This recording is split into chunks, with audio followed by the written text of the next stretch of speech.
Welcome to the American Idiots Podcast, the show where we take the hottest topics currently dividing our country and we debate them with our diverse group of hosts. So sit back and strap in as for the next 2 hours we leave no story undebated and no politician will be spared. It's the American Idiots Podcast live on Podcast Network 49 and it begins right now.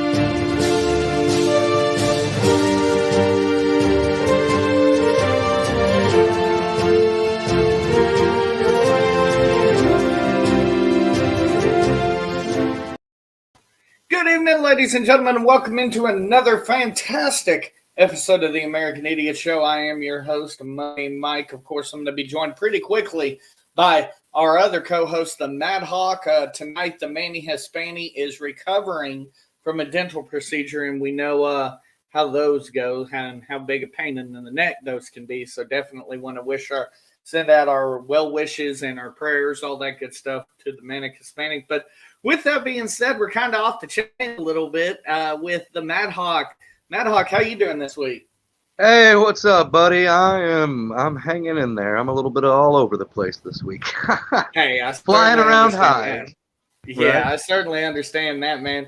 They got me working. I ended up working till 10 p.m. Friday evening, working on a launch for a program for my company. So yeah. Nice. Trust me, it's been hectic. All this gray. I just pulled a 16-hour shift yesterday at the second job, so we're getting there. We got that. Yeah, but I got 2 jobs and the voiceovers going. Huh? Luckily, it looks like something you enjoy doing, so that's always positive. Yeah, it's fun. Keeps the mind going, you know. Absolutely. Well, man, we'll go ahead and get things started here. The U.S. Supreme Court finally made a decision, and we talked about this last week, whether the Supreme Court would decide to either ban both mandates, pass one, take the other, or keep both of them. And they finally did rule that they would split between the healthcare and the private sector. And we have a story from ABC News. Breaking news here in Washington just a few minutes ago. The Supreme Court of the United States blocked President Biden's vaccine mandate for large private businesses. But in a separate case, the court ruled that the mandate for healthcare workers at facilities which receive federal funds will stand. Companies with 100 or more employees, large companies, the mandate required all employees in those firms to get vaccinated or to submit to weekly COVID testing in order to enter the workplace. It also required unvaccinated workers to wear masks while indoors at work. The Supreme Court overturned that, and we want to bring in ABC News senior Washington reporter Devin Dwyer, who's joining us on the phone. Devin, you listened to the oral arguments in this case earlier this week, and now the opinion confirming essentially what you wrote about and others did as well, that the court, the conservative-controlled court, seemed very skeptical of this. And I just want to read you one line from the opinion by the court saying that imposing a vaccine mandate on 84 million Americans, which this business mandate would have done, in response to a worldwide pandemic is simply not part of what this agency does. And speaking about the Occupational Safety and Health Agency. So tell us about this opinion and how it came down. Terry, it was a 6-3 decision on the OSHA mandate, and it was, as you mentioned, not a surprise. The court's conservatives dealing a major blow to President Biden's signature policy to increasing vaccinations by the millions in this country. This was something that they had imposed back in November to try to boost those numbers, encouraging employers to get in line with the program and force their employees to vaccinate or get tested. But as you said, the conservative justices here saying OSHA exceeded its authority, that Congress, on a question so significant as this, asking everyday Americans to take a shot, and as they put it in the opinion, something that is irreversible. Once you've taken the shot, you can't turn back. They said Congress simply didn't envision that when it gave OSHA the power to regulate workplace safety, and therefore it's likely that this will not succeed in court, and therefore they issued a stay. It had just taken effect earlier this week. But this was a split decision today for the Biden administration. They did win in a second case dealing with a vaccine mandate, as you say, for healthcare workers at facilities, 76,000 facilities around the country that treat Medicare and Medicaid patients. It's a lot of older Americans, vulnerable Americans. The Supreme Court, 5-4, Chief Justice Roberts and Brett Kavanaugh joining with the liberals to say that that is, in fact, in the purview, in the authority of the Health and Human Services Secretary who issued it. In fact, they pointed to the text, Terry, of federal law, which says HHS is responsible for protecting the health and safety of patients and can require hospitals to impose infection control regimes. So at least a couple of the conservatives there seeing some textual basis for that authority and upholding it today. So a setback for Biden, a win in the hospitals. And at least for now, Terry, the debate over these vaccine mandates will rest on these opinions. That's right. Chief Justice John Roberts and Justice Brett Kavanaugh joining the liberals, saying in that hospitals case, healthcare workers at hospitals federally funded, essentially that when you take federal dollars, federal strings come along with them, and you noted that. But I do want to just underline the major point here. 84 million Americans work at firms, companies of more than 100 employees that would have been affected by this mandate. And Justice Gorsuch, in his concurrence to the ruling, he put it very pithily. He said the only question in this case is whether an administrative agency in Washington charged with overseeing workplace safety may mandate the vaccination or regular testing of 84 million people, or whether that work belongs to state and local governments. The Biden administration knew this was a long shot. It was a bold move. They believed the emergency of the pandemic empowered them under OSHA to do it.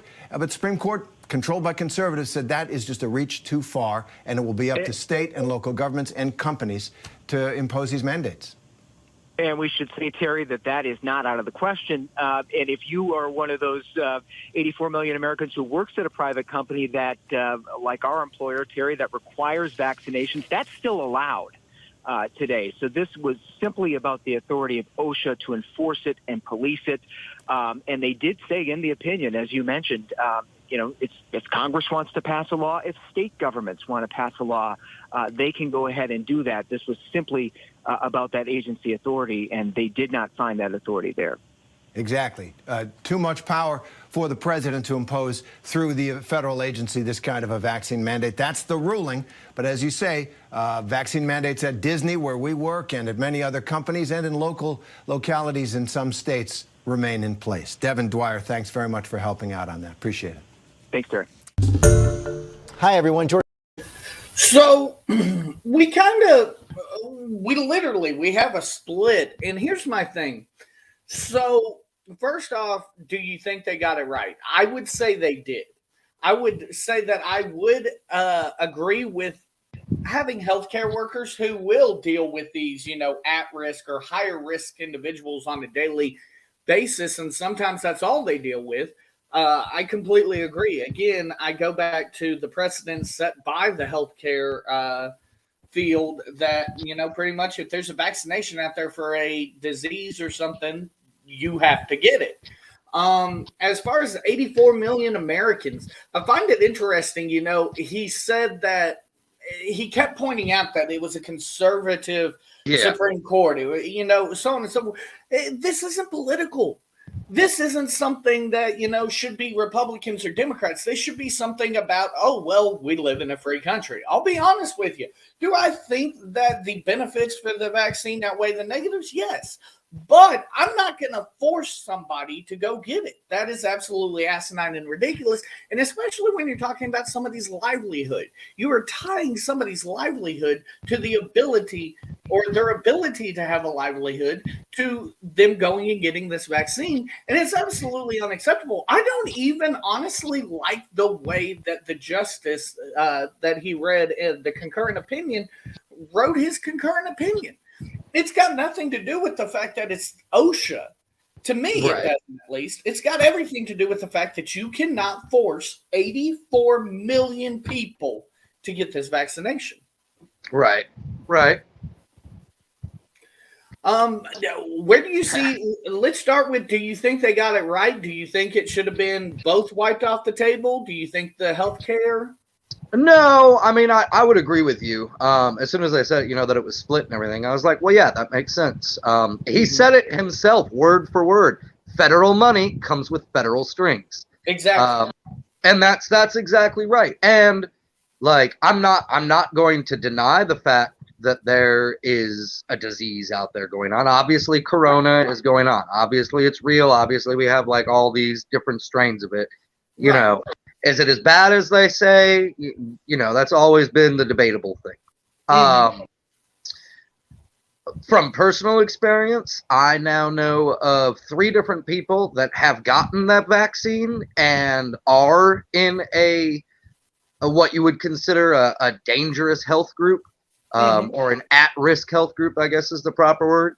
And they all got the vaccine, and they're all currently fighting COVID. Within the last week, they've caught it. I have not had the vaccine yet, and this proved even further why I'm not going to get it. Like, right. What is the point if you can still catch it? Now, as far as the split, right, as far as the splitting between the hospital and the private sector go, absolutely. And whether it's a conservative government or a conservative Supreme Court, and yeah, I loved how they threw that out there. That shows you that this is. Oh, yeah, this is going to come back to be a political standpoint when it comes voting time, for sure. Oh, whether the Supreme Court, denied the mandates. Give it to OSHA. Let OSHA deal with it. And that's their job. I mean, I'm sure OSHA will probably come out and tell people, hey, you've got to test weekly or whatever. But the problem is this. Like, the private sector is, for essentially, the easiest way I can put it is pursuit in life, liberty, and the pursuit of happiness. These are people that have built their own businesses, and I've heard it and seen it all over the place that when they come out and said, well, if you have 100 or more employees, you have to test weekly, or else fire employees that haven't gotten the vaccine. And a lot of those bosses turned around and said, okay, 100 people, right? All right, bet. So I have 152. And 52 of those people have all been vaccinated. So I'm going to go ahead and fire them and keep the ones that haven't been vaccinated and be under 100 employees and not have to worry about it anymore. Exactly. Well, now you're talking about 50 times 8 million businesses all of a sudden out of a job because, hey, federal funding comes with federal strings, and that includes that shot you're putting in your arm.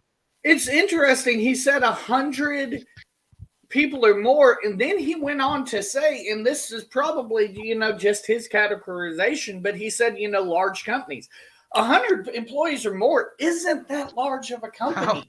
No. It really isn't. That's still ma and pa out there on Main Street when you think about it. Yeah. Maybe a little bit bigger. I could even go, it's a medium business if they have 100 employees or more. But to say that is large corporations, no, absolutely not.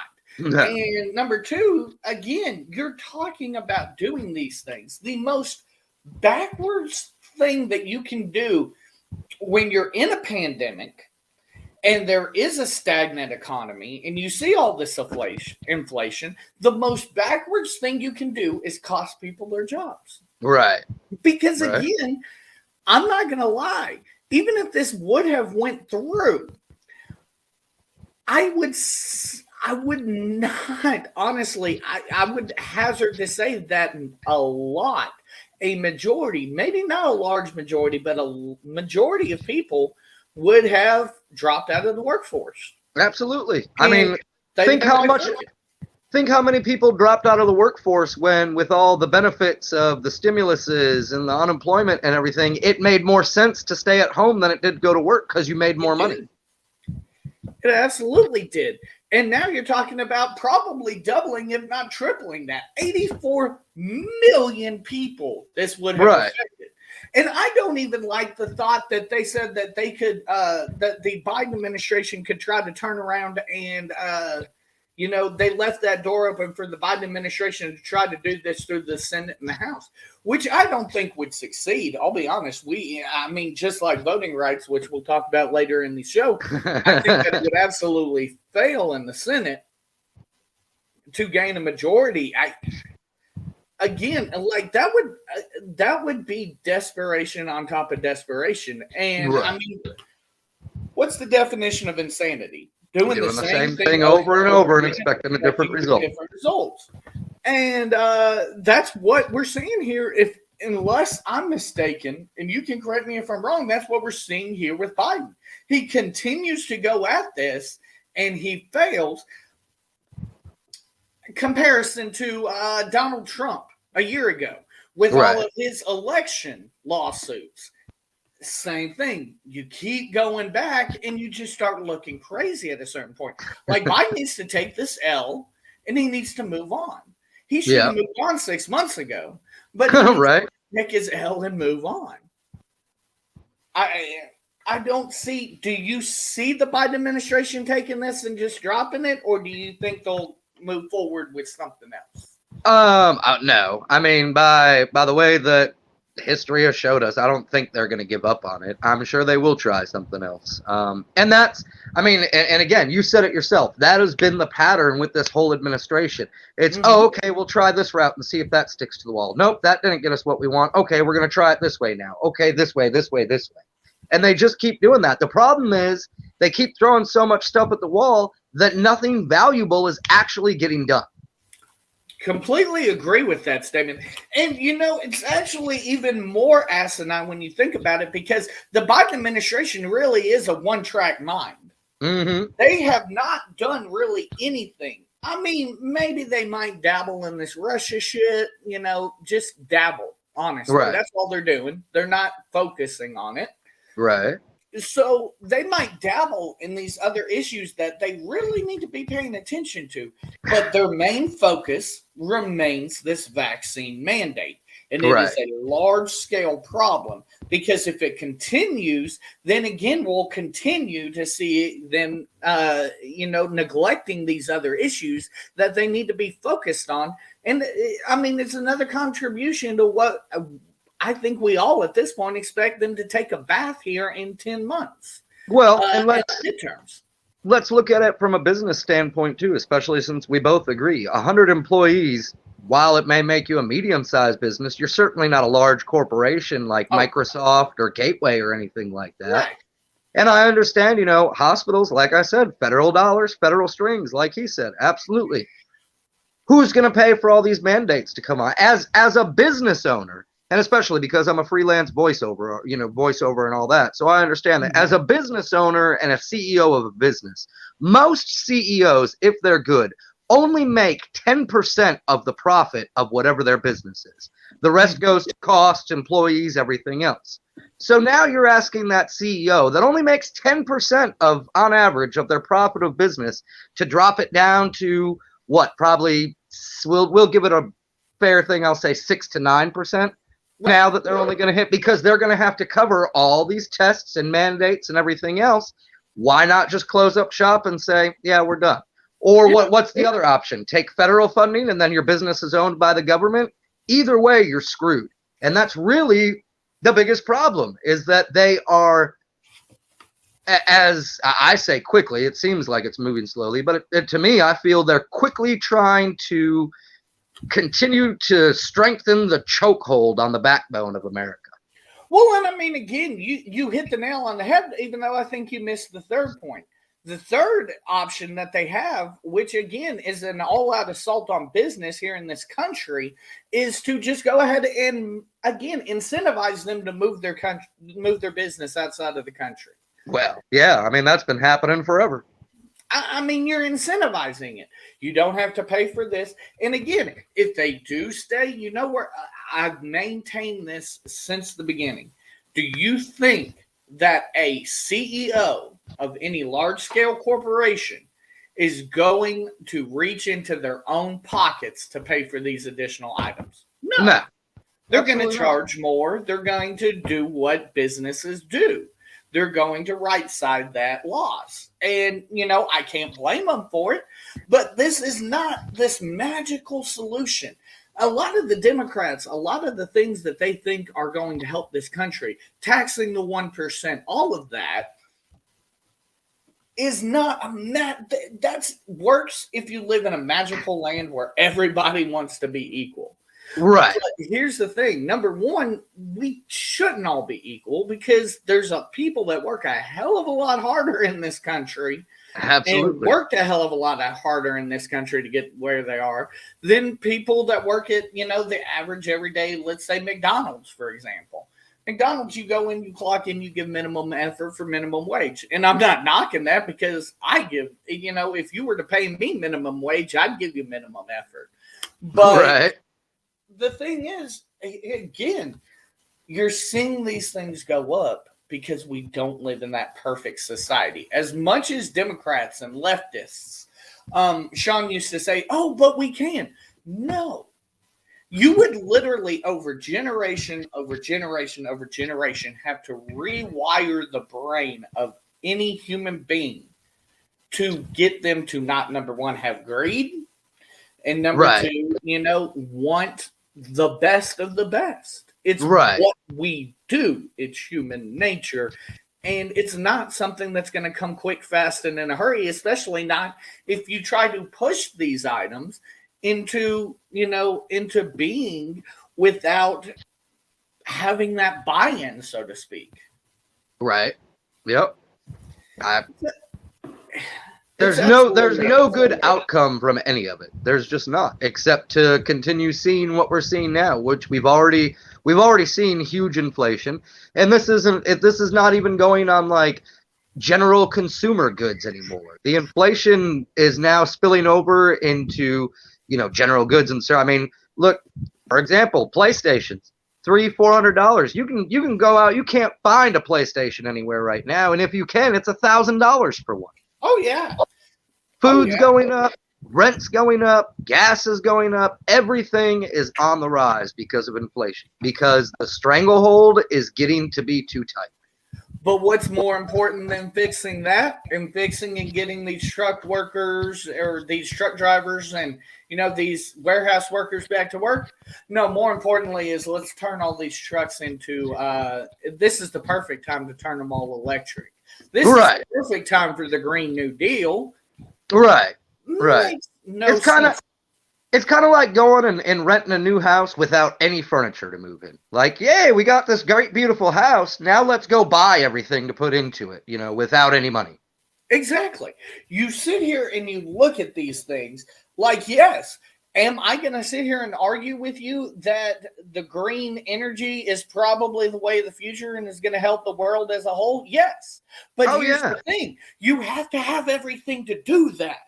And that's what we're saying. We're saying slow down. Right. Let's make it happen over time. But you want it now.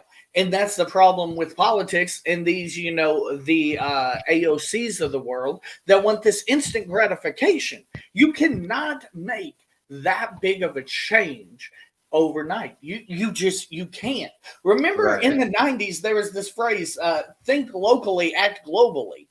That is the reason why we have where we are.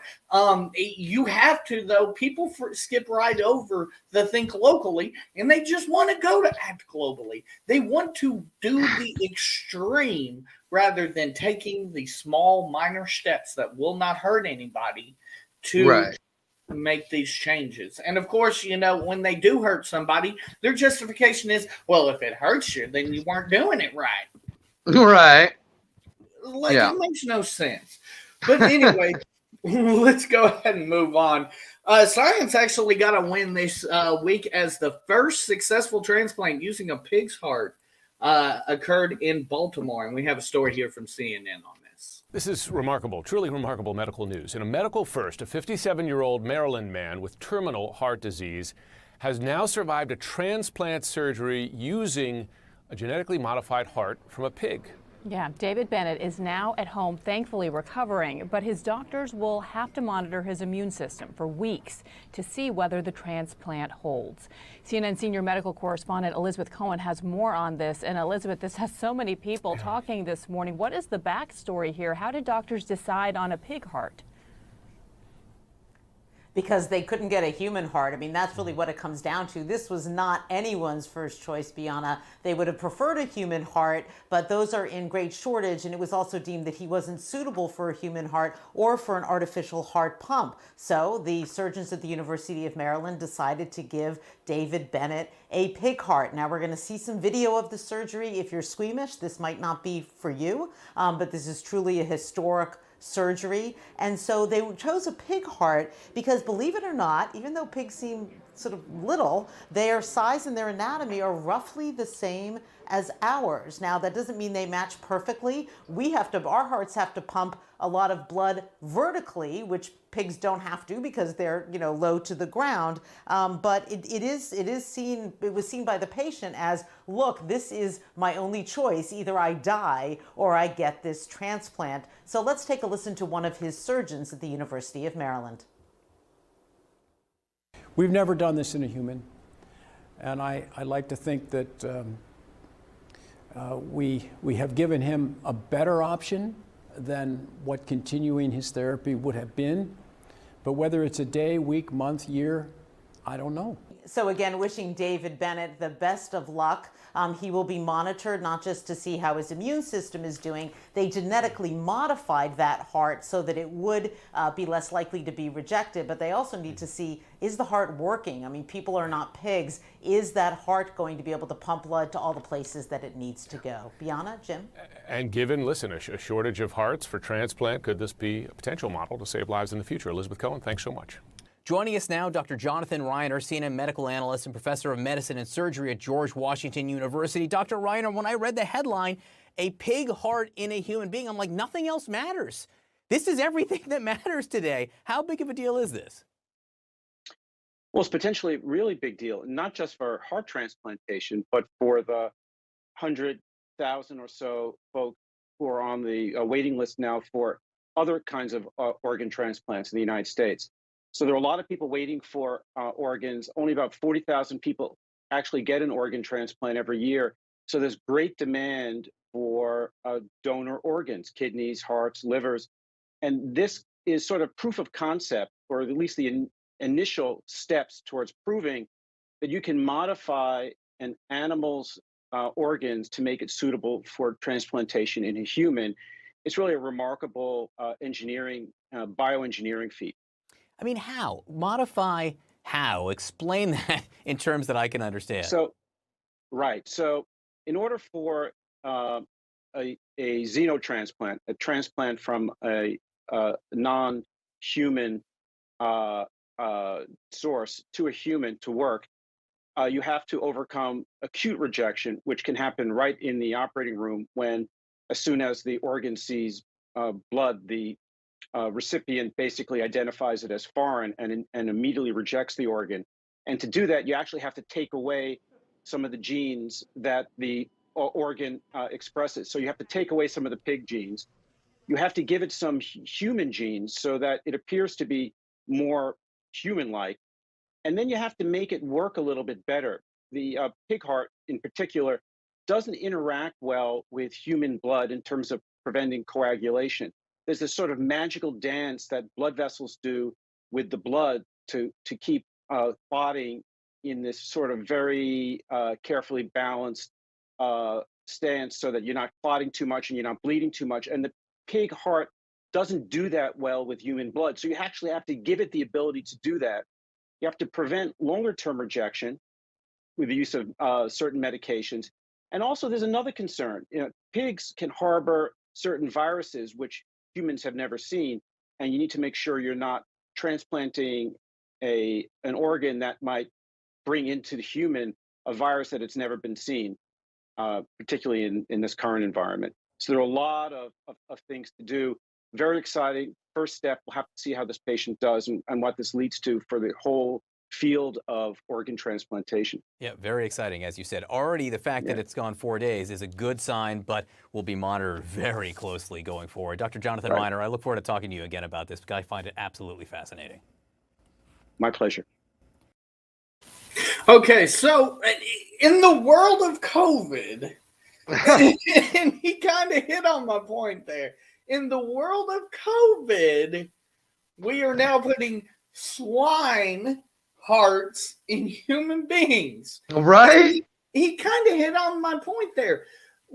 These animals, while I'm, happy for the gentleman that he got a rather successful transplant and everything, there is the chance or the risk of these viruses coming into contact with humans that have never happened before. This is a large-scale problem in the world of COVID. I'm not going to say it's a bad thing, but there are a lot better times to decide that you want to that you want to make take calculated risks like this, I guess I should say. Right. Yeah, that's what I was gonna say. I mean, and especially like you said, in the world of COVID that we're currently living in. So now we're gonna introduce other animal diseases into the human that is then going to mix with human DNA to be transferred to other. Don't get me wrong. I'm glad it worked. And this is science. Like, this is how we've made so many advancements. But, you're starting to flirt with some dangerous lines there, guys. Yeah, I'm not exactly excited about this. And, like I said, again, in the world of COVID, these are things you have to think about. But also, there's another thing. Are you giving this guy false hope? And the reason why I say this, you're talking about a organ, and they kind of hit on it a little bit, very vaguely. But you're talking about an organ that's used to, running a body that is about a quarter the size of your average adult. Right. At the best case, I could see this thing given up in a couple years. Now, does that add years onto the lifespan of this person? Yeah, awesome. That's amazing for that family. But again, shouldn't we be looking at more long-term solutions? I mean, I'm pretty sure we have artificial hearts at this point. Like, there's done that. This one just kind of mind-boggling. Right, and I mean, part of it too is because I think they do valve replacements on hearts with like some animal parts, right? Like pigs and cows and stuff. Right, absolutely. Can't they get you like a valve? So, I think more or less what I'd really be interested to find out about it all, because they said it's genetically modified, and like he was talking about, there's certain aspects that have to be certain genes that have to be taken out of it being an animal, and also certain human genes that have to be put into it so that the body will recognize it and not just kill it, reject it right away like he was talking about. So then my question becomes, okay, so how much are we doing? Are we, is it now just essentially a shell of a heart that we're using, but it's mostly human genes with just a little bit of animal genes? Or, is it more animal than it is human? And then at the end of the day, the number one question we need to find out is, if you have a pig's heart for an actual heart, can you even still eat bacon? Ooh, touche. Would that be cannibalism? That's a very good point. It's a very good point. I mean, you got to think, though, with the smaller heart, you got to think this gentleman is going to be on stricter diets. Obviously you make a joke, but this is for real. Can you still eat the stuff that you ate? Can that heart handle the plaque and the grease and all of that crap that normal everyday people are putting into their bodies? You got to assume that they were on some sort of dietary restrictions to begin with, but again, who knows? Right. Yeah, and I mean that. Again, another fantastic innovation for science, but you got to wonder, number one, while you're excited, I also think that you do. You have to weigh these possibilities. And I do agree with that gentleman, what he was saying. Yeah, be excited, but let's make sure it works out first. Right. But they said what? It's been 5 days now? 5, yeah. Yeah. I mean, Which, is pretty remarkable. I mean, this guy's got a human heart pumping his blood for 5+ days now. And, from a pig. It's even really more interesting to me is the fact that the coagulation, like he was talking about, his blood isn't coagulating. It's actually doing what it's supposed to. So, yeah, there's definite positives and amazing spots to this. But, yeah, I definitely wanted to take a look at that. And I'd be interested to continue following it. And I hope that, so many news sources, they report on something and then they never talk about it again. But I'd like to find out, 5 more days from now, how he's doing, how he's feeling, Absolutely. I think that's really what it's gonna come down to. Because I mean, even when you have somebody that goes in and gets a pacemaker and everything, and how are they going to maintain it? Because even somebody that goes in and like gets a pacemaker, they still sometimes have to go back in every few years, get it adjusted, their battery, whatever, has to be replaced. So it'll be interesting to follow for sure. But way to go, science. That's definitely something. Again, how quickly is it, going to go bad? How quickly will it wear out? Things like that. So definitely I do want to keep an eye on it as well. Okay, so next up we actually have a story now. Thanks to the new at-home testing from the Biden administration, insurance companies now must cover at least 8 COVID tests per month. And we have a story here from NBC News on this. Starting this weekend, millions of Americans will be able to pick up free COVID tests over the counter, the cost covered by their health insurance. Because Omicron spreads easily, especially among the unvaccinated, it's critically important that we know who's infected. That means we need more testing. The White House will require health insurers to pay for 8 at-home rapid tests per person per month. The government is basically enabling people who can't afford it otherwise to afford it. If they have insurance, they get covered by insurance. The government itself is buying tests and distributing them. I mean, all of these things will help alleviate some of the shortage. The new mandate is taking effect on Saturday as the Omicron variant surges nationwide. The Biden administration trying to boost access to tests that are often so hard to find. It's probably not enough, but it's a great start because a lot of people can't even afford out of pocket, even if we had the tests available. So how will it all work? Eligible tests do need to be approved by the FDA. The Department of Health and Human Services says people can pick up the tests at their insurer's preferred pharmacies or stores with no out-of-pocket payment. Or you can buy the test somewhere else and then file a claim for reimbursement. So if you buy a test online instead of at a preferred pharmacy, your health insurer would still be required to reimburse you up to $12 per individual test. And these tests will not be subject to a deductible or copay. So for a family of 4, all covered by the same plan, they'll be able to get up to 32 free COVID tests per month. But this new requirement does not include those who are uninsured or on Medicare. I do think that this could be an incredibly important blind spot, especially since many of the people who have had to deal with COVID and had no access to testing or treatment in the first place have been those who are uninsured. Still, Dr. Kavita Patel says easier access to more regular testing for millions of people might help us start to get back to normal. How often we test really depends on what our goals are. Right now, our goals are to try to just decrease this surge. But in the future, soon, our goal should be to be able to feel confident at work, at play, recreationally, on trips, even without our masks. And I think that means that we will need to have a balance with how often to test. The new requirement is set to impact about 150 million Americans nationwide who are privately insured.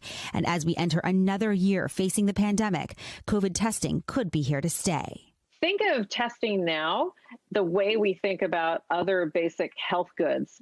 We don't even think twice about having a blood pressure monitor if you have high blood pressure, or a monitor to check your sugars if you're diabetic.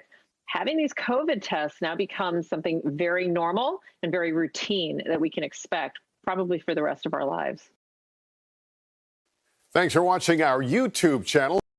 So, an interesting point there that she makes, the big blind spot in all of this is the uninsured, the people that are on Medicaid and Medicare, most of which are in that high risk category.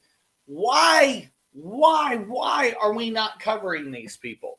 Even if we cover just those people, like the government will pay for you to get a COVID-19 vaccine, but they won't pay for you to get a test. And we already know that you can still catch this Omicron variant as a fully vaccinated individual.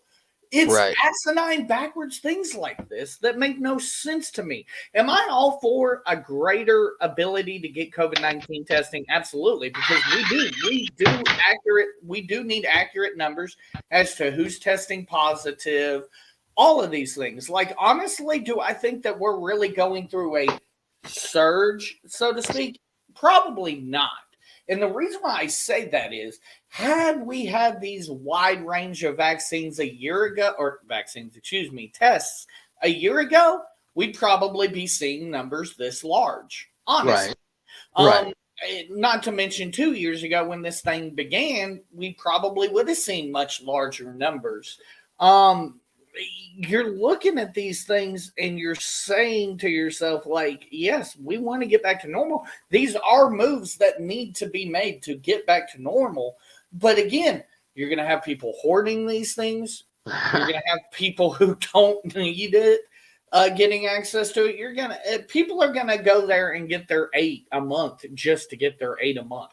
Right. And that's going to be a problem when the 65-year-old, 70-year-old woman down the street can't get one because, number one, she's on Medicaid, and number two, the young people hoarded them all. Right. You got people on Facebook Marketplace and coming down street corners being like, hey, man, I got a COVID test. Absolutely. The other thing that I wonder, too, about all this is, and especially and that's all, we're already seeing that with them. I mean, you can't even go to Walgreens or CVS anymore in the city where we live in and go pick up. They're sold out of them. They don't have any tests. So we're already seeing the shortage of it. And then at that, let's just say a single person, 8 tests a month. So that's essentially, 4 weeks in a month. That's 2 tests every week. Like, how long is it going to be until you start, even if, the normal average feared person that's scared to death of catching COVID takes 2 tests every week for the next year, how much damage is that going to do to your nostrils and your nose, shoving something up there every time? Hey, let's be honest. I don't trust myself to get that deep into my nose and not, damage something. Right. And you're always told as a kid, especially as a kid, don't stick crayons up your nose. Don't stick that. Don't do that. Don't pick your nose. Don't. Now we're all of a sudden, now stick this stick all the way up into your brain twice a week for the rest of your lives. Like, come on. And I mean, she said for the rest of your life. I think that's pretty grim and probably a little over dramatic. Yes. Do I think COVID's around for ever and ever? Absolutely. But I think we're going to get to a point where it does level off and it doesn't, we don't see these spikes and, peaks and valleys. While we're here, though, I did want to bring something up. I read this story and I forget who the doctor was, but he said that he believes, and I want your thoughts on this, that herd immunity, we have already passed the point of potentially getting herd immunity, and that herd immunity is impossible at this point. Do you agree with that? Yes, I do, because, I'm sorry. Yeah, no, I agree with that, because, and simply because of the fact that every month we're having another strain come out of it. They're a different strain with different symptoms. I mean, now, like, what this originally started off as just like the main symptoms were, hey, if you lose your taste and sense of smell, if you lose those 2 senses, you've got go get tested. Yeah. Right. Go get tested. But now with Omicron coming out, I mean, it's even, I read like the symptoms the other day. It's like, if you have a headache, you need to go get tested. Yeah. So we're just grouping more and more stuff underneath it.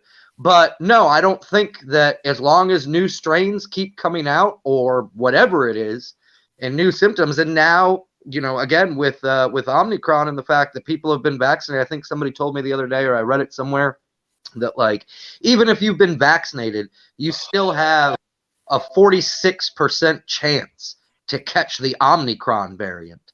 Like that, 50%. Every time you walk out, it's kind of a hit and miss, even if you're vaccinated, that you could still get this other variant.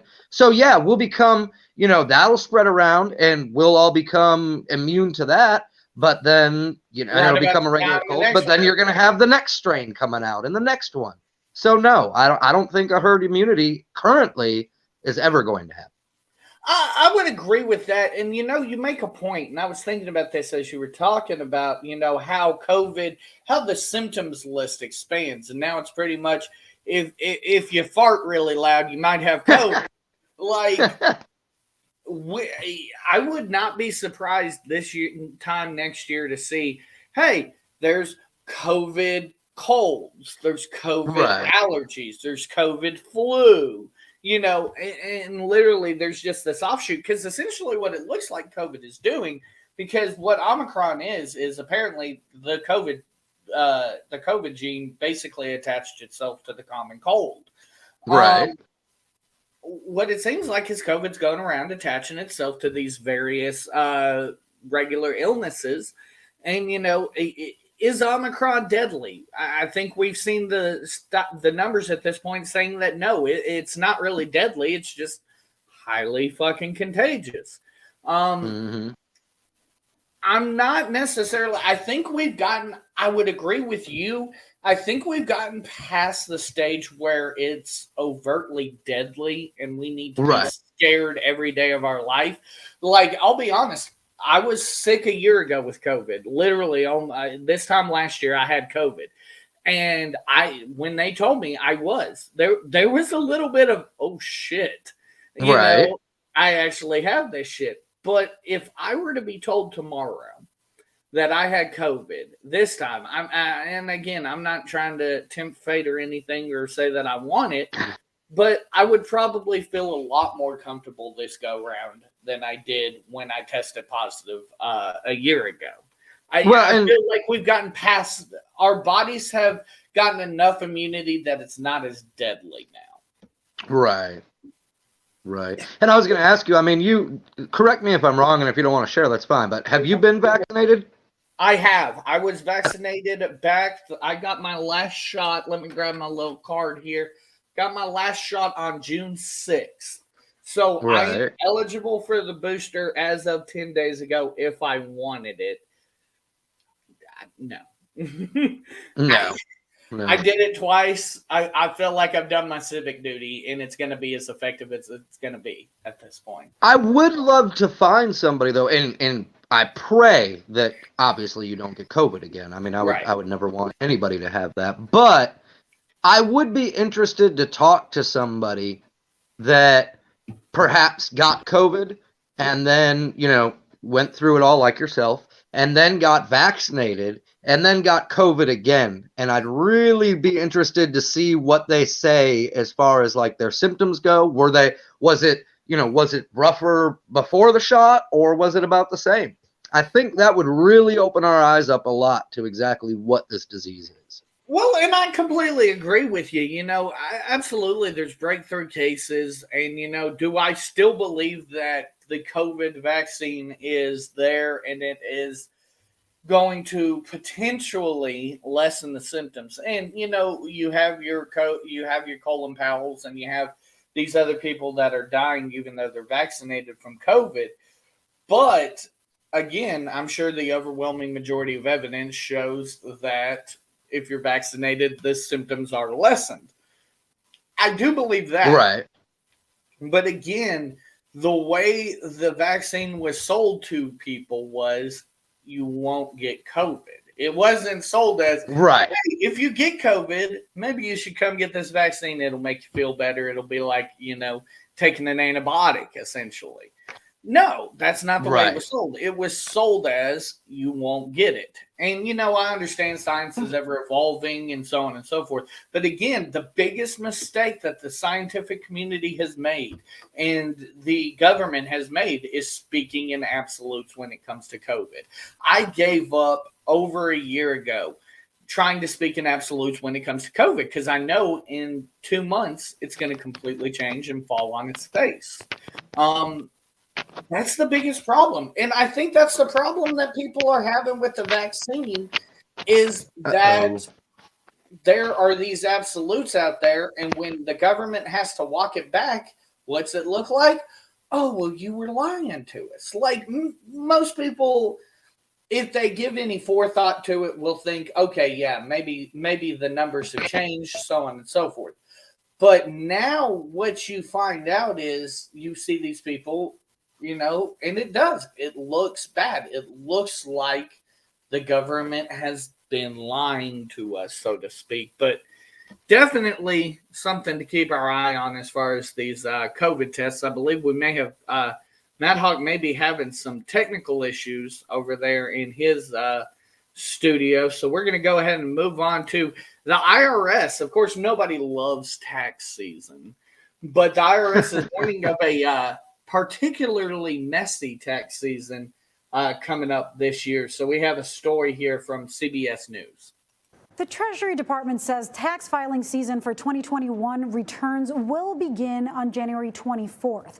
That's exactly 2 weeks from now, so prepare. But as CBS News reports, the Internal Revenue Service is already facing a backlog. Officials warn this year is going to be a challenge due to complications from the pandemic. For more on this, I want to bring in Sarah Ewald-Weiss. She's a CBS News reporter covering economic policy. Sarah, thank you for joining us. Now, what's behind the IRS's backlog this year, and could this have been handled better? Well, in terms of could it have been handled better, I think that remains to be seen as we enter tax filing season, and it depends on also who you ask. But this has been a long-going challenge for the IRS, and it has been compounded by the coronavirus pandemic. So keep in mind, back in 2020, when the pandemic hit, the IRS had to close its mail processing centers for about a month, and that kind of built the backlog that they had that year. But that then ended up carrying over to 2021, and now we're going into 2022 with a new tax filing season starting later this month, and they also still have an increased backlog from last year. So what we know right now is usually, according to officials, they have less than 1 million items to address heading into a new tax filing season. Officials said today that they have several times that, and this is going to pose enormous challenges with getting tax filing season underway without delays and making sure that those refunds get out to people on time. So we know that there's that backlog issue. The other challenge that the IRS is facing and continues to say that they need more of is resources. And this has been an ongoing issue for the past decade. The IRS has lost a lot of its workforce, about 20% of its workforce. An official said today that they're working with workforce levels from the 1970s. However, as we know, growth in the United States has gone up 60%. So they're processing way more returns, dealing with way more people. So that continues to be a challenge for them. And so they're also factoring that in as they start tax filing season, as you said, January 24th, and that is supposed to run through April 18th. Well, that sounds like an immense gap on resources and personnel. Now, what advice do you have, and what advice do Treasury officials have for people filing this year? Yeah, so I think the thing that officials were trying to make sure was emphasized today is to file as early as possible. The electronic filing, free filing system actually opens on January 14th, so that then the electronic filings can start taking place on January 24th. And they have 2 key pieces of advice for folks as tax filing season gets underway. And the first one is to file electronically. They really want people to file electronically and use automatic deposit so that they can actually do away with the paper returns and having to get through those. The second piece of information that they want to make sure people are doing is they're making sure that they're filing their returns accurately. That will help them from being bogged down by processing delays if those returns are accurate, which means that they need people to have all the information they need to file and have the accurate numbers ready to go. Two things that they wanted to keep in mind when people are filing is make sure they have accurate information when it comes to the stimulus payments that went out last year for those who received those, and then also accurate information for folks who had received the monthly child tax credit payments from July through December. So those are two pieces of information that they want to make sure people have and can use. Something to keep in mind also as we talk about the challenges with the IRS is that they actually were only able to answer less than 30% of calls with questions that came in last year during tax filing season because of the challenges that they were facing. And so they're emphasizing that folks who have questions should really try to use the tools they have put online. They continue to build on online to try and answer some of those questions. But because what we know is in the first half of last year, a number that stood out to me is there were 15,000 people to answer 240 million calls to the IRS. That breaks down to 16,000 calls a person. So when you see a return rate or answering rate of less than 30%, that's not a surprise. But of course, that means a lot of people are going with questions unanswered, and they're trying to get people to really use the website and the online tools to help address some of that early on so they're aware of them. Wow. Well, airlines and the IRS use the online tools. You won't get a human on the phone. Now, what or how could this filing, right? How could this filing season look different for people who, as you mentioned, received stimulus checks or the child tax credit payments? Yeah, so as I mentioned, that those are two pieces of information that need to be reported when they file taxes this year for folks who were eligible and received those. Something to keep in mind here is the IRS is sending letters out to folks who received those stimulus checks last spring with the amount that they received, making sure that they know that they were eligible. For folks who did not get those, who are eligible, this will let them know that they are eligible and that they can actually receive a rebate, which means more money for them come filing season. Separately, letters are going out to people and families who received the child tax credit payments that went out July through December. And so those will tell people how much money they received, but also keep in mind that folks who were getting those on a monthly basis actually are getting the second half of that in their tax return refund when they file. So what they can do here is make sure that they have the numbers accurately so that they can get the second half of that, which is a good amount of money. But also, this is something where it is fully refundable under the American Rescue Plan as a part of what passed last year. And so what happens is folks who were not required to file taxes because they didn't make enough income were eligible to receive those payments.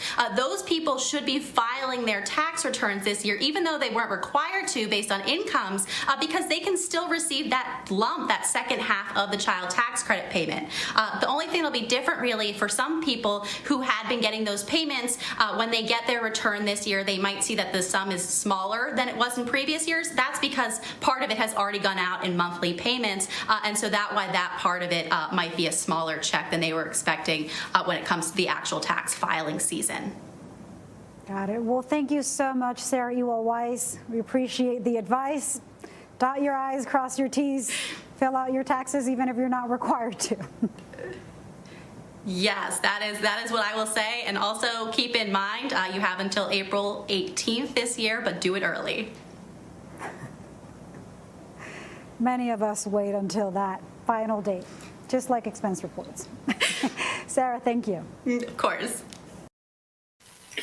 So, I mean, is it really a surprise with everything they talked about, these child tax care credit payments, the stimulus last year? Is it really any surprise that we're really looking at a messy tax season on our hands? People are going to be like knocking down the doors of the IRS saying, hey, you know, it's been almost a year since our last stimulus, and I can't tell you what was our last stimulus. I think it was another $1,200, but I could be wrong on that. Yeah, I think you're right. I think, as I remember right, I think it was $1,200. But I mean, one of the biggest things that worries me is, one, I wonder if they're saying this in preparation. I mean, I hope everything goes smooth. I'm sure it's not going to if the news is reporting that, hey, it's going to be a messy tax season.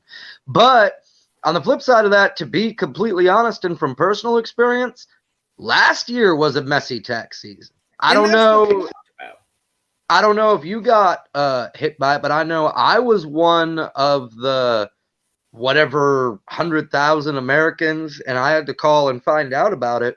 My taxes last year got flagged in error by the computer system automatically because when I went to go file my taxes, the day I went to go file my taxes, I had still not received my second stimulus payment yet.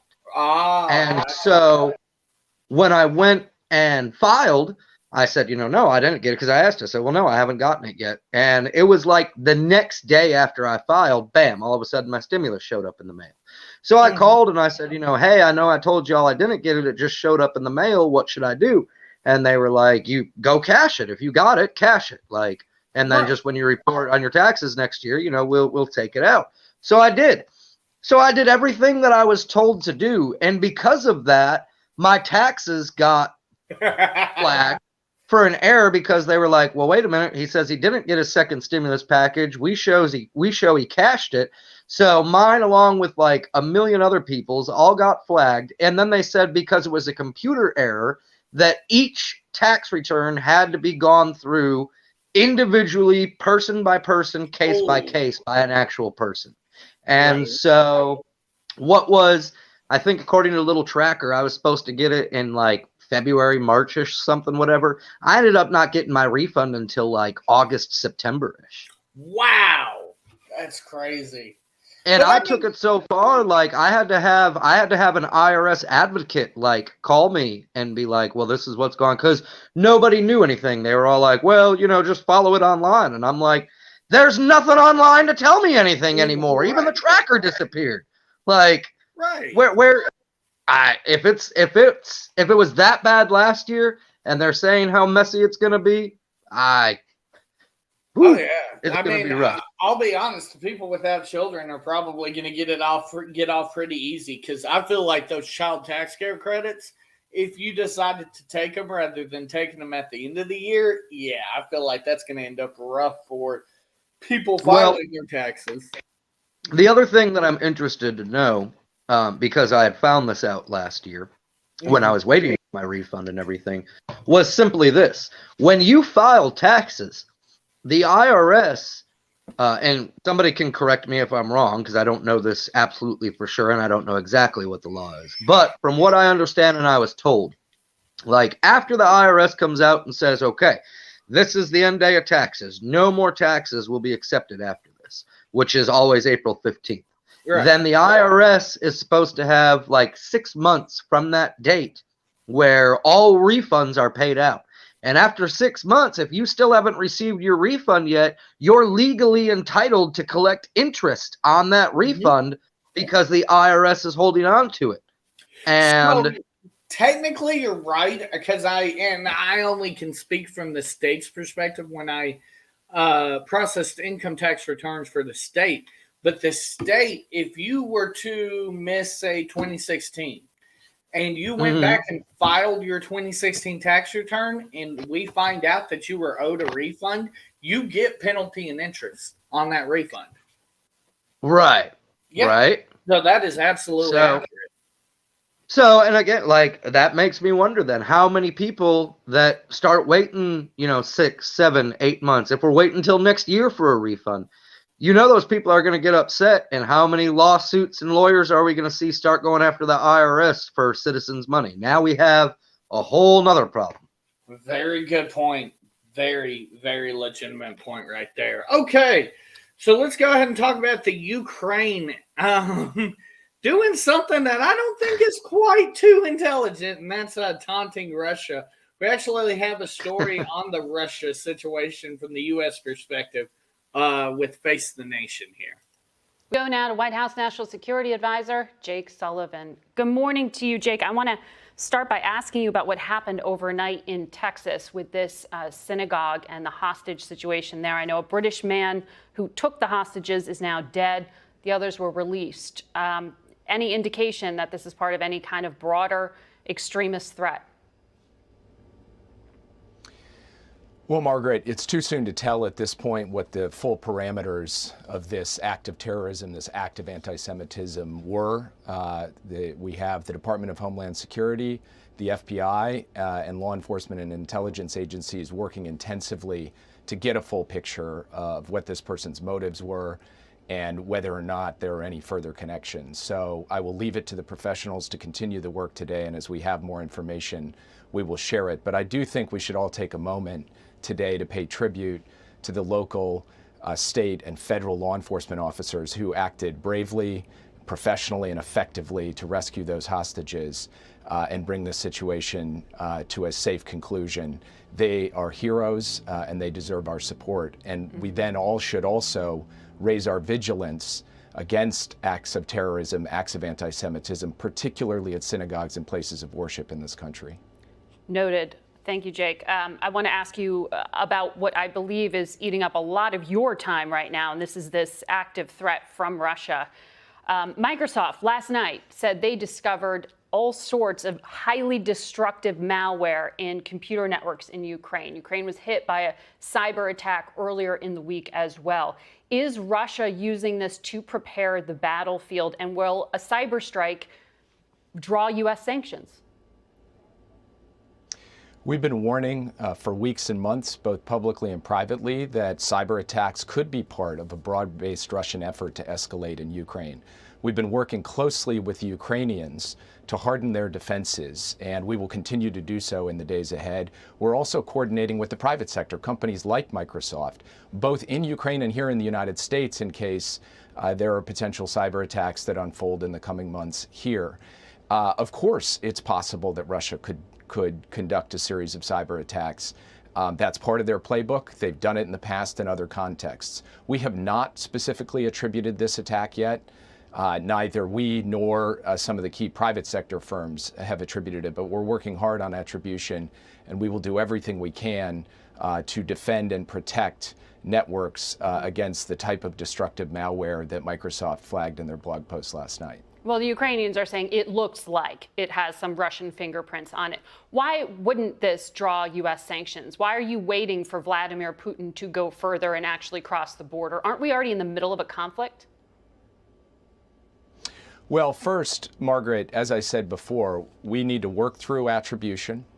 And again, as I said, this is part of the Russian playbook, so it would not surprise me one bit if it ends up being attributed to Russia. But let's do first things first. Let's get attribution and then make a determination about what we do next. In terms of sanctions, what we have laid out is a very clear message to the Russians.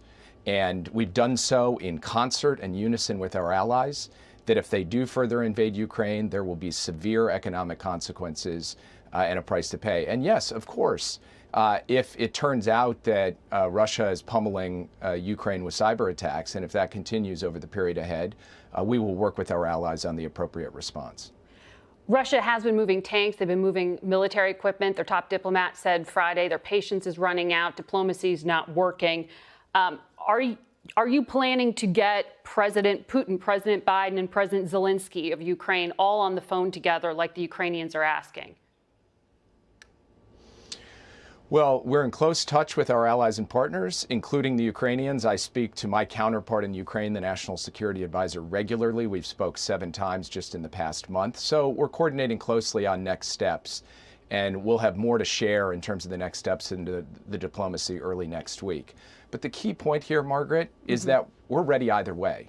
If Russia wants to move forward with diplomacy, we are absolutely ready to do that in lockstep with our allies and partners. If Russia wants to go down the path of invasion and escalation, we're ready for that too, with a robust response that will cut at their strategic position. So from our perspective, we are pursuing simultaneously deterrence and diplomacy, and we've been clear and steadfast in that, again, fully united with the transatlantic community.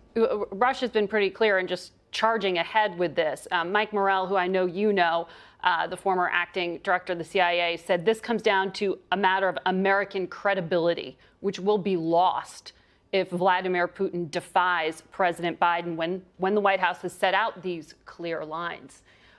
That's what is at stake here, Jake. I mean, we've been talking about the president's approval ratings being on the decline since that chaotic withdrawal from Afghanistan.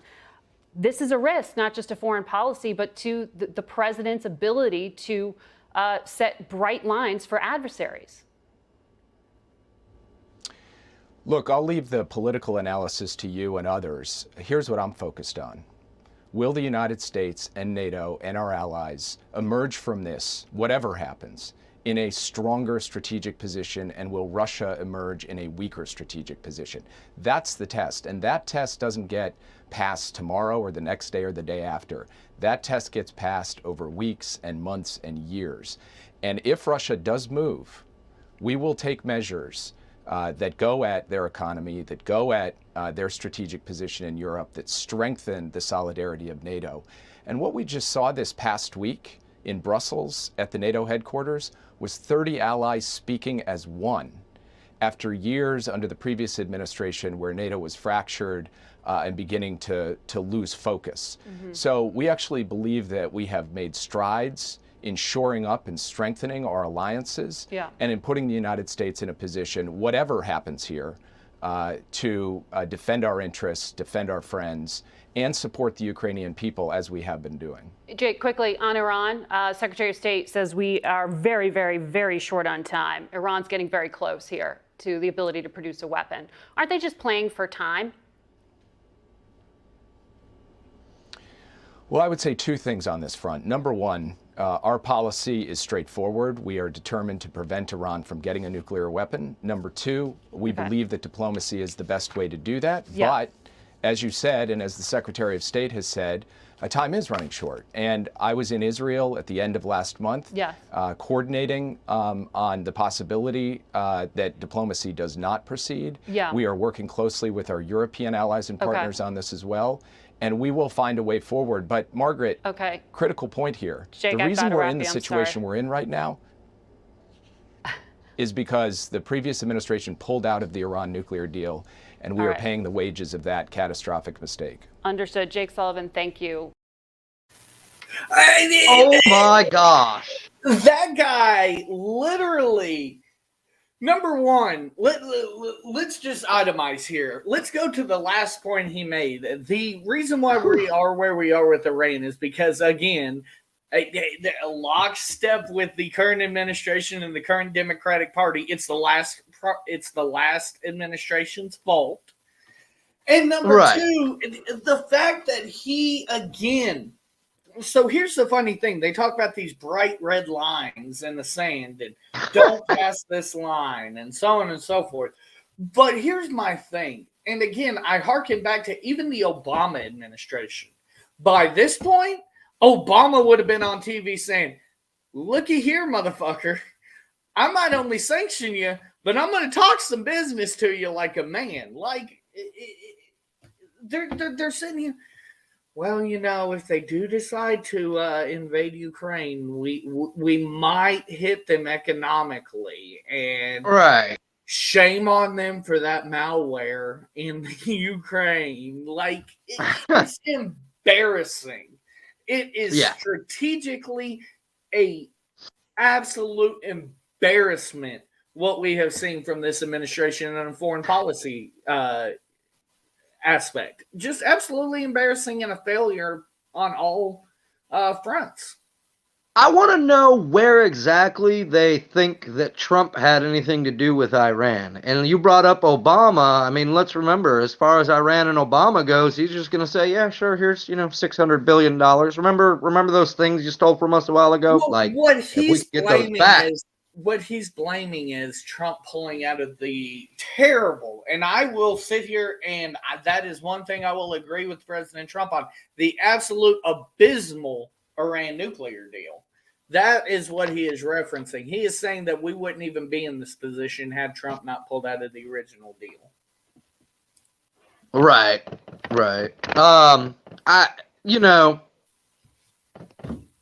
Hang on 1 second. Sorry. You're fine. With that, okay. So, and I know we were trying to itemize this, so I'm not trying to You're jump fine. all over the place Go or ahead. anything. I just but wanted to he just itemize said, it in my mind. yeah, he just said so much that I was like, okay. So number one, we're gonna talk to him, and we're just gonna be like, okay, we're gonna do this if you do that, and then they go and do it, and he's like, well, okay, like I'm gonna punch you in the face. Nah, I'm just kidding. Come on, let's talk about it some more. You know? Right. And this goes back to what we were talking about last week. They want, and she said it herself. I was kind of surprised with Face the Nation because you said that was from what, MSNBC?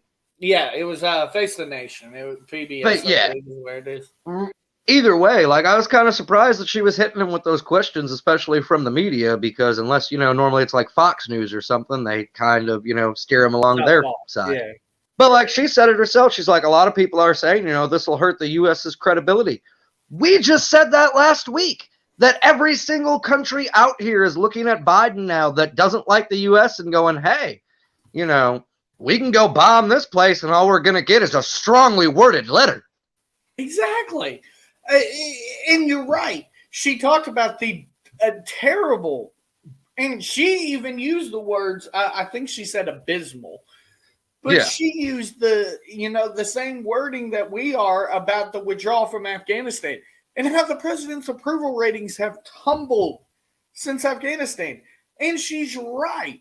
100% on the money. If he fumbles this, it's going to be open season.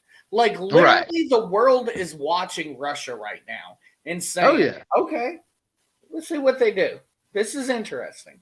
And they're literally, they have a captive audience of the world watching what they're doing and watching the U.S. constantly retreat.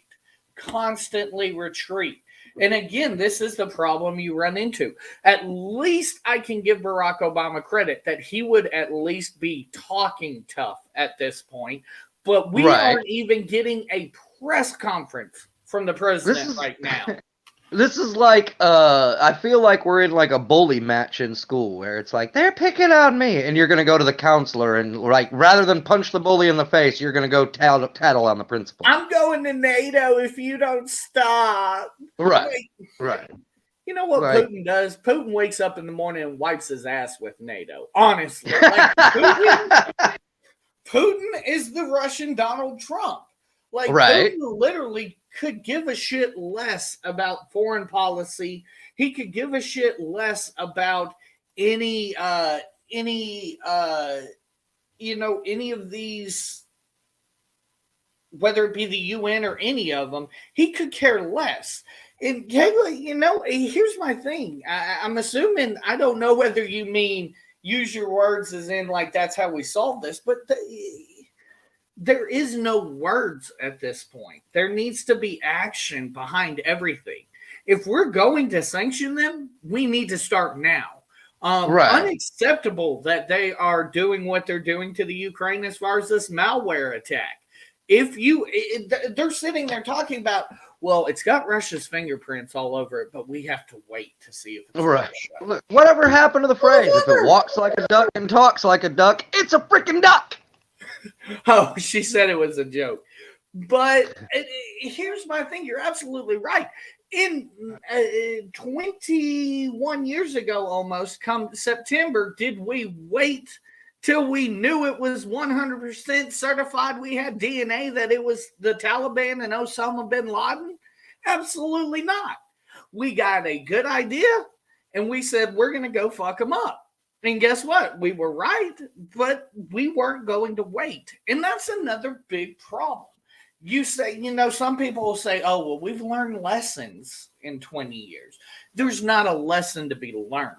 I wish it was 20 years ago, because I'll be honest, if this was George W. Bush, asses would be kicked right now. I'm just saying. We'd be like, new ski slopes in Russia, everybody. Let's go. Thank you. Asses would be Putin. Here's my thing. Obama, Trump, Obama a little bit, Putin would fuck with him, but Bush, Clinton, people Obama wouldn't, or excuse me, Putin wouldn't fuck with. But now we get President Biden, and that's all he is doing. And people are like, well, you know, we got to keep these diplomatic solutions on the table. And, you know, I don't want to go to war, but if it's what needs to happen, it needs to happen. Right. War is a necessary. And that's the exact thing. I mean, well, and like you were pointing out earlier, and I hope I'm not starting. There you go. I saw you freeze up there for a second. I was like, oh gosh, I hope I'm not going back to technical difficulties again. But like she pointed that out, like how much more proof do you need? You have your tanks already across their border sitting there. You have now supposedly done the cyber attack of some sort that has your fingerprints all over it, and you're known for doing that before. Like, what more proof do you need before we are kind of like, all right, obviously, you know, and you've said talking hasn't worked this far, but let's continue to talk about it because that makes sense.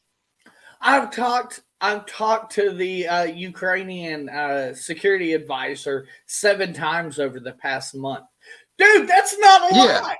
That's not a lot for one of the biggest security issues we're facing in this country. That is an embarrassingly small amount.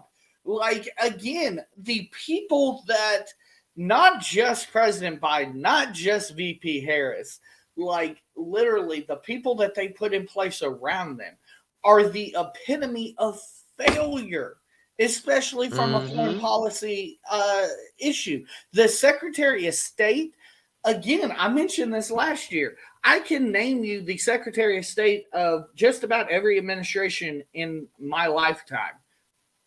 Who's the Secretary of State right now? I couldn't tell you. And that's embarrassing because this guy should be out front. It shouldn't have been the national security advisor out there doing this interview. It should have been the Secretary of State out there talking about what we're going to do. This was his opportunity to get on television. If not President Biden, it was his opportunity to get on television and start speaking with a little bass in his voice and tell him, yeah, we're not going to go past this line. And if you cross this line, there will be repercussions. And if you put boots on the ground in Ukraine, there's going to be some American boots right there to meet you. Right. I'm just saying.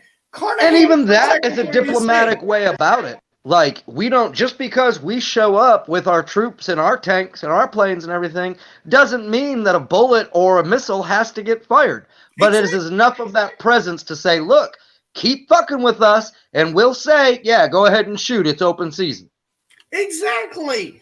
All you have to do, put a couple hundred people over there, send a couple planes, do a couple flyovers, and see if people start acting right. I'm just saying. Let Vladimir Putin be standing out on his presidential balcony enjoying his cup of coffee, and all of a sudden a U.S. stealth bomber pops down out of the sky and goes, "Hey, bud, good morning. Enjoying that last drop?" Whoops, took a wrong turn. Right, my bad. Wrong exit. I'm just saying. Oh, Lord. Okay. Now this one's gonna piss off the not the religious right, but the non-religious left. The Satan Club is being allowed in public schools, and we have a story here from WQAD News 8. The Moline Coal Valley School District is receiving backlash tonight after a flyer for an after-school Satan Club at Jane Addams Elementary School began circulating online. But a 2001 U.S. Supreme Court decision says it's all a matter of free speech. And as News 8's Jenna Webster now explains, it's actually one group's point that they have just as much right to be there as another group. It's new tonight on News 8 at 10. It's a flyer with an eye-catching statement. Hey kids, let's have fun at After School Satan Club. The club is new to Jane Addams Elementary School, and it's caused some controversy online. Facebook comments saying this proves just how lost our country is. This world is going to hell in a handbasket. And the name is disturbing, doesn't scream, let me send my child. While some are calling for the principal and school board to be fired. But despite what the name might imply, the Satanic Temple says the club's not actually about promoting worship of the devil. This actually isn't a club that's meant to proselytize Satanism or even engage in discussions about religious opinion. Lucian Greaves is the co-founder of the Satanic Temple. He says the club is an alternative to the Christian Good News Club, also offered at Jane Addams. That's a program run by the Child Evangelism Fellowship, saying it's designed to bring the gospel of Christ to children on their level in their environment. So we thought it would be nice to offer some people an alternative from that kind of horrific indoctrination program. He says students will do science or art projects, and it's supposed to promote critical thinking. But at the end of the day, the Moline-Coal Valley School District is required to provide equal access to all groups. There's no point in calling up the principal. There's no point in calling up the superintendent and berating them for allowing us in. It's the Supreme Court, and it's our constitutional liberties that allow us to be there. And the Satanic Temple has no plans to leave. In Moline, Jenna Webster, WQAD, News 8. The district says it's simply following the rules. Moline-Coal Valley schools emphasize no district teachers are involved with the club.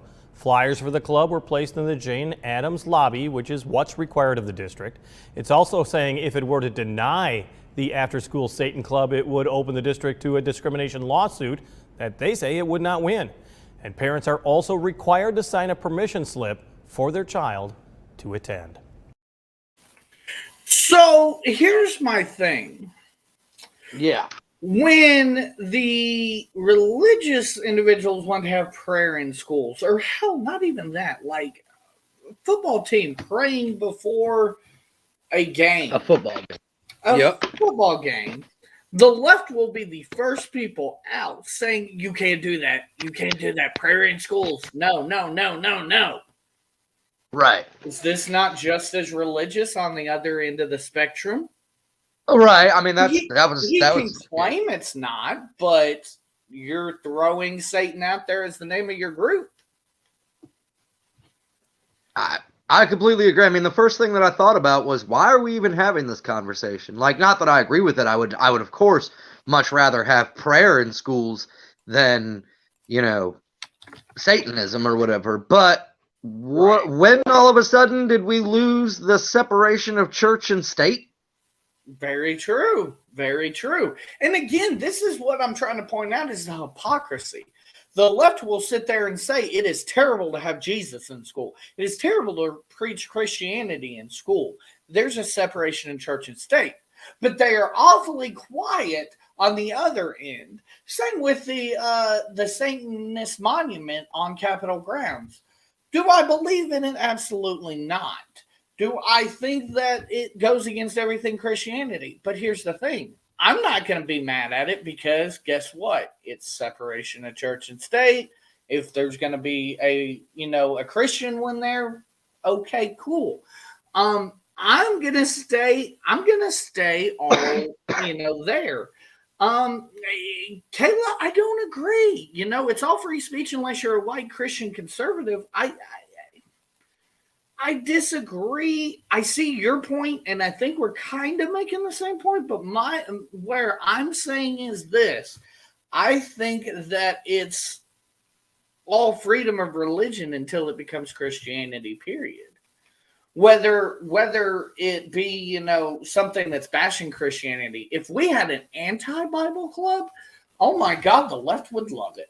The left would absolutely adore it. But by God, if we have a Bible study in the middle of class, not saying that we should, again, separation of church and state, but the left would be absolutely out of their fucking minds. Oh, yeah. And the hypocrisy here is what really bothers me. Yeah, I would agree with you. I mean, there's nothing more to say than just that. I can't believe that any school would allow that. Applaud them for allowing the Christian group, and I understand, the heart. Well, it's only fair, but I mean, come on, like they said, this group is gonna be doing science experiments and artwork, like what, opening, dissecting hearts and doing, spells and stuff like that over, reading your Bible and closing your eyes and saying your prayers. I think there's a little bit of a difference. Excuse me one second, buddy. Absolutely, absolutely. But yeah, I think we pretty much hit what we needed to on that one. Just the hypocrisy is insane as far as that goes. Okay, final topic of the night before we get to our American Idiot of the Week: voting rights legislation. Another key loss that the Biden administration is taking this week, and we real quick before we move on, I have this from Kayla. She says, I agree everyone has a right to practice their religion, but as a Christian I get more hate and judgment than any other religion. They are currently trying to take prayer and everything else, but it's okay for other religions. And I absolutely agree. Again, hypocrisy at its finest. And that is what I find unacceptable, is the hypocrisy in this country. If you want to sit there and tell me no, separation of church and state, separation of all of that, then okay, that's fine. But you need to stick to it in any aspect, whether it be God or whether it be Satan, it needs to be stuck to. I'm not against, okay, we should have a separation, allow people to, make their own decisions. I'm not against that. But to tell me that my child can learn all they want about Satan, well, you better not bring in a Bible into that classroom. That's unacceptable to me. But with that being said, voting rights legislation, another key L that the Biden administration is taking this week, and we have a story here from the Today Show. Woo! This morning, President Biden's voting rights push in peril and barreling toward failure in the Senate. The president insisting he's not defeated, just disappointed. There's a lot of talk about disappointments and things we haven't gotten done. We're going to get a lot of them done, I might add. Democrats will miss their self-imposed deadline of Monday, MLK Day, for a vote changing Senate rules to pass voter protections with no Republicans. The United States Senate will, for the first time this Congress, debate voting rights legislation beginning on Tuesday. That vote almost certain to fail, doomed by opposition to the rules change from Democrats Joe Manchin and Kyrsten Sinema. There's been a lot of attention to a specific two people. Vice President Harris promising the fight isn't over. We are not giving up on this. But this morning, the White House can't lay out a pathway to victory. If we believed everything every pundit said out there and listened to that, the president would not have run for office. The election year push testing Mr. Biden's powers of persuasion, denying Democrats a key victory as former President Trump returns to the campaign trail. His first rally of the year set for tonight in Arizona, ground zero for Trump's false election conspiracies. Appearing tonight with candidates who all back his big lie. Mr. Trump shaping up as a kingmaker in the midterms, endorsing 93 Republicans so far. The former president telling NPR that Republicans will do anything for his endorsement. Whatever they have to do, they're going to do. But hanging up when he was pressed about election fraud claims. Mr. President, if I'm... Wait, one more question. Another reminder this morning of Mr. Trump's firm grip on the Republican Party. Congressman John Katko of New York says he's retiring. Katko was one of just 10 Republicans who voted to impeach the former president last year. Now the third from that group to announce they won't face voters again. Peter and Kristen? All right, Josh Letterman, thank you very much for that. Appreciate it. Hey, thanks for watching our YouTube. So we have this story on voter rights legislation. This big, they talk about the big lie that the Trump administration is putting out there about election fraud claims, which, right or wrong, I would agree. Of course, the former president, did put out some misinformation. Absolutely unacceptable the way he acted in the, after the 2020 election. However, the big information now, the big misinformation now, the buzzwords in politics is about voters' rights. Here's the thing. Again, I do not understand why we need new comprehensive voting rights legislation. The reason for this is absolutely foreign and asinine to me. If you have the ability to vote, you're 18 years of older or older, you're a naturalized citizen, et cetera, you meet all that criteria, then you need to go ahead and vote. You should be able to, exercise your constitutional right to vote in an election.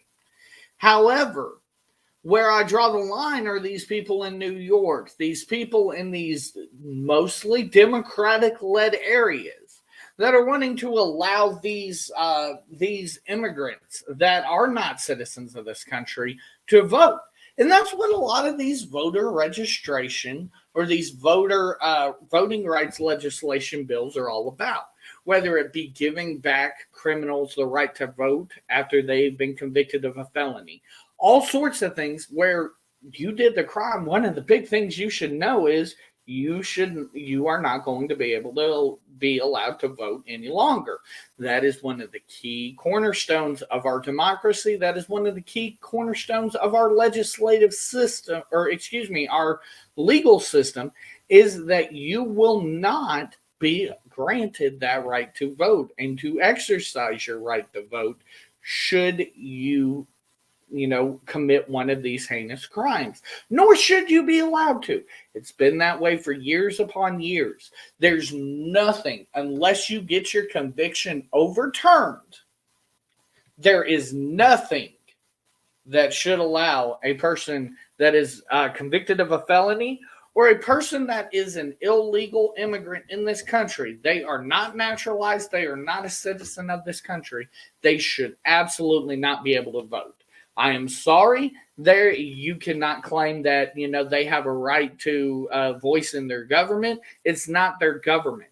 Their government belongs back in the country in which they came from, and it's absolutely asinine to think that they do, in my opinion.